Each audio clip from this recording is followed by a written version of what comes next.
নমস্কার, আবার একবার চলে এলাম রেলওয়ে স্পেশাল একটি ম্যাথ ক্লাস নিয়ে। এর আগের যে ক্লাসটি আমি আপলোড করেছিলাম সেটি হচ্ছে ইউনিট ডিজিট ফ্যাক্টর নিয়ে। এখন যে ক্লাসটি আমি করাবো সেটি হচ্ছে রিমাইন্ডার থিওরেম। আশা করছি তোমরা এই চ্যাপ্টার সম্বন্ধে অবগত আছো। তবুও যারা অবগত নয় তাদের জন্য মন খারাপের কোনো কারণ নেই, কারণ আজকে আমি চলে এসেছি। আশা করছি তোমাদেরকে আমি খুব সহজেই এটাকে বোঝাতে পারবো। তবে শুরু করার আগে আমি একটাই কথা বলবো, অনেকেই দেখতে পাচ্ছি আমাদের ইউটিউব প্ল্যাটফর্মে ক্লাস করো কিন্তু চ্যানেলের সাবস্ক্রাইবার নও। তোমরা প্লিজ চ্যানেলটাকে সাবস্ক্রাইব করে রাখো আর অবশ্যই বেল আইকনে ক্লিক করে রাখবে, কারণ আমাদের এই চ্যানেলে কিন্তু railway NTPC, group D, WBP KP, PSC সংক্রান্ত সমস্ত রকম ম্যাথ, জিআই, ম্যাথের শর্ট ট্রিক্স, কারেন্ট অ্যাফেয়ার্স এবং জেনারেল স্টাডিজের উপর ক্লাস কিন্তু করানো হয়। যারা আমার ফেসবুক থেকে দেখছো তোমরা কিন্তু এই ভিডিওটিকে লাইক করে দিও আর অবশ্যই শেয়ার করতে ভুলবে না।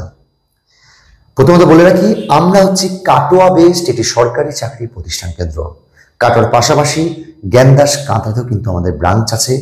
যারা আমাদের নতুন ব্যাচে ভর্তি হতে চাও বা যারা আমাদের প্র্যাকটিস ব্যাচে ভর্তি হতে চাও তারা কিন্তু আমাদের যে কন্ট্যাক্ট নাম্বার সেখানে কল করে নিয়ে নাম নথিভুক্ত করতে পারো। তো তোমরা আমাকে বলো, এই যে রিমাইন্ডার থিওরেম, রিমাইন্ডার মানে কি? রিমাইন্ডার মানে কি? ভগ্নাংশ, অবশিষ্ট। আচ্ছা, একদম পারফেক্ট কথা বলেছ। এইটা করার আগে আমি তোমাদের ছোট্ট একটা জিনিস মনে করাচ্ছি। আচ্ছা, সাপোজ ধরো আমি 5কে 2 দিয়ে ভাগ করলাম, 2 2 4, রিমাইন্ডার থাকলো 1। আচ্ছা, এই 2টাকে কি বলা হয় জানো তো? এই 2টাকে বলা হয় ভাজক। এই 2টাকে বলা হয় ভাজক। এই 2টাকে বলা হয় ভাগফল। এই 2টাকে বলা হয় ভাগফল।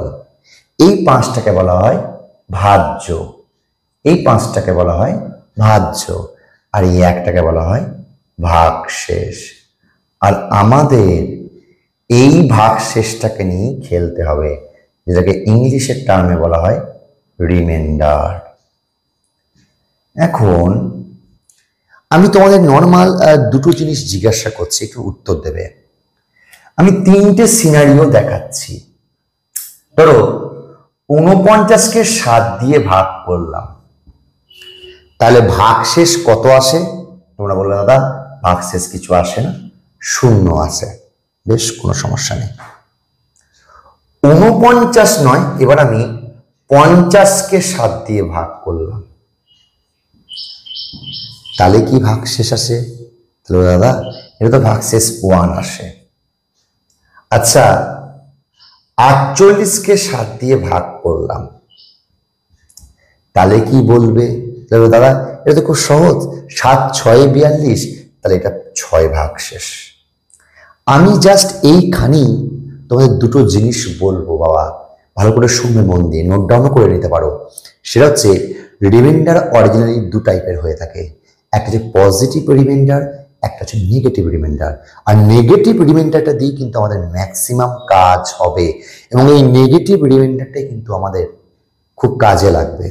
এবং তোমরা বলতে পারো দাদা পজিটিভ রিমাইন্ডারের নাম শুনেছি, এই নেগেটিভ রিমাইন্ডারটা আবার কি? অবশ্যই, নো প্রবলেম, নেগেটিভ রিমাইন্ডারটা ভালো করে দেখো। ধরো আমি 48কে 7 দিয়ে ভাগ করছি। আমি কিন্তু 7 6 42 করব না, আমি 7 7 কত হয়? 7 7 কত হয়? 49। এবার এই 49 থেকে এই 48 কত কম? 1 কম। তাহলে এই 1টা হচ্ছে নেগেটিভ রিমাইন্ডার। এবার তোমরা বলবে দাদা নেগেটিভ রিমাইন্ডার কি হতে পারে?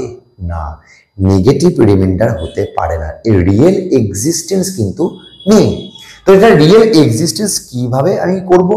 দেখো, তোমাকে যদি অরিজিনাল রিমাইন্ডার বার করতে হয় তাহলে নিচে যেটা দিয়ে ভাগ করছো না তার সাথে এটা যোগ করে দাও, 7 + -1, সো অ্যান্সার ইজ 6।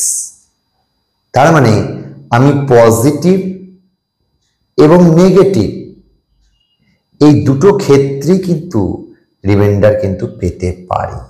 এই দুটো ক্ষেত্রে কিন্তু আমি রিমাইন্ডার পেতে পারি। নেগেটিভ রিমাইন্ডারটা আমি আবার একবার বলছি, আমি তার পরের স্টেপে যাব, তারপর যেটা বেরোবে সেটা এই ভ্যালু থেকে কত কম সেটা লিখে দেবো। এইটা কি বলা হয়? Negative reminder. এবার রিমাইন্ডার বার করার নিয়ম কি? এই নেগেটিভ রিমাইন্ডার সাথে নিচে এটা যোগ করে দেবো, যেটা বেরোবে সেটাই হচ্ছে রিমাইন্ডার। আমি পজিটিভ এবং নেগেটিভ দুটো রিমাইন্ডারই কিন্তু তোমাদের শিখিয়ে দিলাম। আরেকটি থিওরি আছে এখানে, সেটাকে আমরা বলি ফরম্যাট থিওরি। হেডিং দাও ফরম্যাট থিওরি। এইটা তোমাদের খুব কাজে লাগবে। আমি আবার বলছি, এইটা কিন্তু তোমাদের খুব কাজে লাগবে। ফরম্যাট থিওরি কি বলছে? ফরম্যাট থিওরি বলছে যদি a বাই পি হয় এবং এর পাওয়ার যদি p-1 হয় তাহলে রিমাইন্ডার অলওয়েজ 1। এবং যেখানে a and p always co-prime, always co-prime, always co-prime। আচ্ছা, co-prime বলতে কি বোঝো? co-prime বলতে আমরা যেটা বুঝি যে যখন দুটো সংখ্যার গসাগু এক হবে, মানে HCF যদি এক হয় তাহলেই আমরা সেই দুটোকে co-prime বলবো। এবং এই যে ভ্যালুটা থাকবে তার থেকে এক কম হবে এর পাওয়ার। মানে একটা এক্সাম্পল দেখাচ্ছি, ধরো 78^56 ডিভাইডেড বাই, সরি আমাকে তো co-prime আনতে হবে, 79^56 বাই 57 আছে। কি বললো? এর রিমাইন্ডার কত? এই রিমাইন্ডার ভালো করে দেখো, 79 আর 57 এরা তো co-prime। co-prime মিনস এরা পরস্পর কি? পরস্পর হচ্ছে মৌলিক সংখ্যা, যাদের গসাগু হচ্ছে 1। তাহলে 56 আছে, এখানে 57 আছে, এর থেকে 1 কম। That means correct answer remainder হবে কত? 1। এই যে থিওরি যেটা আমি লেখালাম, এইটা কিন্তু তোমাদের যে কোনো চাকরির পরীক্ষায় কাজে লাগবে। তো তোমাকে যদি ধরো একটা এক্সাম্পল হিসাবে দিচ্ছি, ধরো তোমাকে বললো 17^200 18 দিয়ে ভাগ করলে এর রিমাইন্ডার কত হবে? এর রিমাইন্ডার কত হবে? ধরো এইটা তোমাকে বার করতে দিল। এখন এইটা বার করতে দিলে একটা কথা ভালো করে শোনো, এইটাই কিন্তু আমরা নেগেটিভ রিমাইন্ডারের ভাষায় করব। তো প্রথম আমি দেখবো 17কে 18 দিয়ে ভাগ। 17কে 18 দিয়ে ভাগ করলে নেগেটিভ রিমাইন্ডার কত আসে? -1। আর -1 এর পাওয়ার কত? 200। বন্ধু, -1 এর পাওয়ার যদি 200 হয়, মাইনাসের পাওয়ার যদি ইভেন নাম্বার থাকে, তাহলে অ্যান্সার কি হয়? Positive number. That means reminder is 1। অ্যান্সারও কিন্তু 1। তো রিমাইন্ডার থিওরিমে মেন জিনিসটা হচ্ছে এই ফরম্যাট থিওরি, আর একটা হচ্ছে এই নেগেটিভ রিমাইন্ডার। নেগেটিভ রিমাইন্ডার যদি বুঝতে পারো তাহলে যে কোনো রিমাইন্ডার তুমি কিন্তু করতে পারবে। আমরা কয়েকটা প্র্যাকটিস করব, প্র্যাকটিস করলে আমরা জিনিসটাকে আরো ভালোভাবে বুঝতে পারবো। আবার বলছি, যেখানে অসুবিধা হবে তোমরা আমাকে কমেন্ট করে জানাবে, আমি চেষ্টা করব সেগুলোকে সহজভাবে বোঝানোর। চলো দেখা যাক কয়েকটা এক্সাম্পল। তো চলে এসেছি আমরা রিমাইন্ডার থিওরিমে বেশ কিছু এক্সাম্পল নিয়ে। আমি 3টে এক্সাম্পল নিয়ে এসেছি যেগুলো রেলে রিপিট হয়েছে। তবে আরো অনেক এক্সাম্পল আছে, সেগুলোকে করার জন্য আমাদের টেলিগ্রাম চ্যানেল জয়েন করতে হবে এবং আমাদের এই চ্যানেলটা ফলো রাখতে হবে। তো আমি এর আগে যেটা পড়লাম সেটা হচ্ছে, যদি নেগেটিভ রিমাইন্ডার আসে তাহলে নেগেটিভ রিমাইন্ডার নিয়ে কাজ করব, এবং নেগেটিভ রিমাইন্ডারের পাওয়ারের উপর ভিত্তি করে ডিপেন্ড করছে রিমাইন্ডার কত আসছে। আরেকটা যেটা শিখলাম সেটা হচ্ছে ফরম্যাট থিওরি।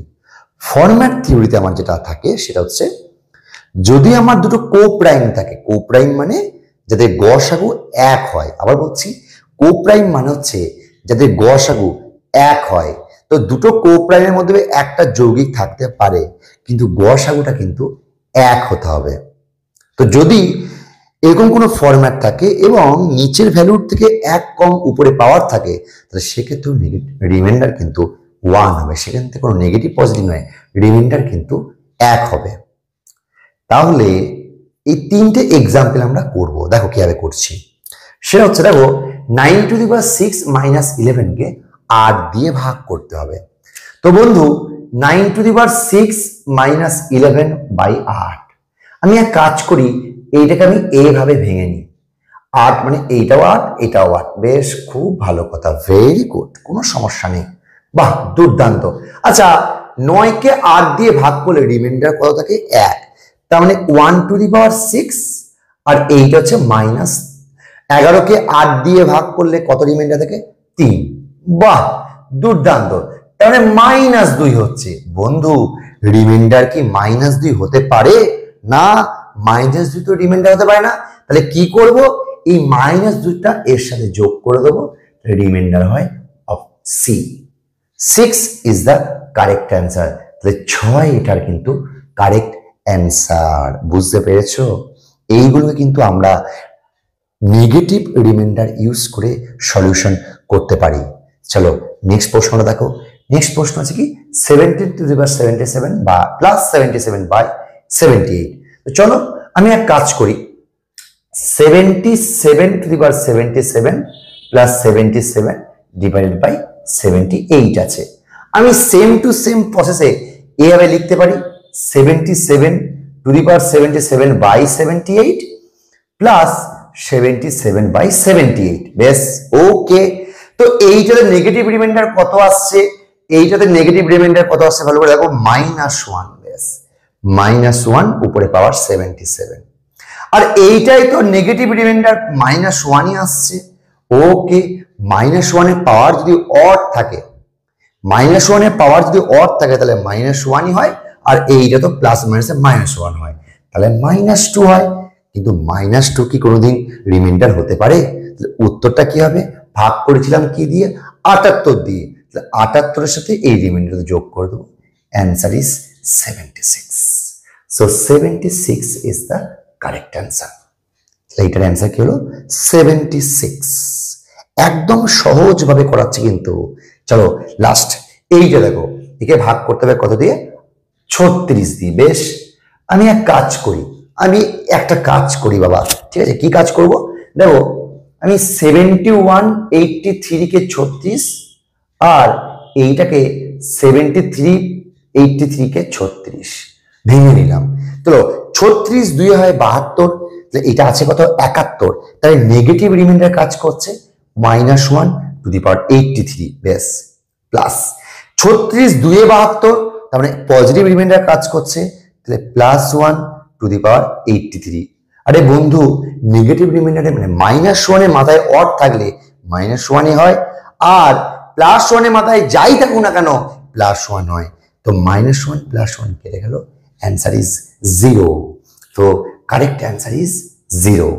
তো এইভাবে আমরা পজিটিভ, নেগেটিভ এবং ফরম্যাট থিওরিটা হিসাবে আমি আবার একটা দেখাচ্ছি। ধরো তোমাকে এরকম কিছু একটা দিল 76⁸/90, ঠিক আছে? অথবা ধরো ঘুরিয়ে দিল, আমি একটু ঘুরিয়ে দিচ্ছি, 29 আর এটা দিল 28। তাহলে দেখো এইটা এ, এটা পি আর এটা P-1। যদি এই ফরম্যাট আসে, চোখ বুঝে অ্যান্সার ইজ 1, যেটা আমরা পড়েছি ফরম্যাট থিওরিতে। তো রিমাইন্ডার থিওরি কিন্তু রেলের পরীক্ষায়, এসএসসি পরীক্ষায়, পিএসসি পরীক্ষায় এবং আগামী দিনে ডাব্লিউপি, কেপি পরীক্ষাতেও আসতে পারে। তো আমি চেষ্টা করলাম সহজভাবে তোমাদের বোঝানোর জন্য। আশা করছি আমি বোঝাতে পেরেছি। একটু কমেন্ট করে জানিও কেমন লাগলো। আর যারা চ্যানেলটাকে সাবস্ক্রাইব করোনি, চ্যানেলটাকে সাবস্ক্রাইব করবে। যারা ফেসবুক থেকে দেখছো, একটু ভিডিওটাকে লাইক করে দিও আর শেয়ার করে দিও। মায়া শেষের উপর ভরসা রাখার জন্য সবাইকে অসংখ্য ধন্যবাদ, এবং আরো অনেক ম্যাথ এবং ম্যাথের শর্ট ট্রিক্স ক্লাস নিয়ে আসবো। ভালো থেকো, সুস্থ থেকো। আবার দেখা হচ্ছে নেক্সট ভিডিও, সেখানে। ধন্যবাদ সবাইকে।